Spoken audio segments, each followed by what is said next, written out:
Carpet area, built up area and super built up area అంటే ఏంటో తెలియకుండా కన్ఫ్యూజన్ లో ఉన్నారా?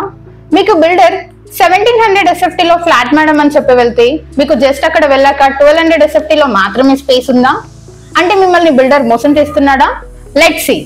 ఫర్ ఎగ్జాంపుల్ ఇదంతా ఒక అపార్ట్మెంట్ లాగా కన్సిడర్ చేసుకుంటే ఇందులో మనం ఫ్లాట్ నెంబర్ 1 తీసుకున్నాం, ఫ్లాట్ నెంబర్ 2 తీసుకున్నాం. ఫ్లాట్ నెంబర్ 1 వచ్చేసి 1700 SFT లో ఉంది అనుకున్నాం. ఇందులో కార్పెట్ ఏరియా అంటే ఏంటి అంటే ఈ ఫ్లాట్ లో మనం ఎంతవరకు అయితే నడవడానికి స్పేస్ ఉంటుందో దాన్ని కార్పెట్ ఏరియా అంటారు. లేదా కార్పెట్ ని ఎంతవరకు అయితే వేయొచ్చో ఫ్లాట్ లో దాన్ని కూడా కార్పెట్ ఏరియా అంటారు. ఫర్ ఎగ్జాంపుల్ కార్పెట్ ఏరియా వచ్చేసి 1200 SFT ఉంది అనుకుందాం. అలాగే బిల్డప్ ఏరియా అంటే ఏంటి అంటే internal walls plus external walls రెండు కలిపి బిల్డప్ ఏరియా కిందకి కన్సిడర్ చేస్తాం. For example built up area internal walls plus external walls కలిపి 200 SFT ఉంది అనుకుందాం. For example internal walls plus external walls వచ్చేసి 200 SFT ఉంది అనుకుందాం. ఇప్పుడు carpet area 1200, built up area 200, total 1400 అయింది ఇక్కడికి.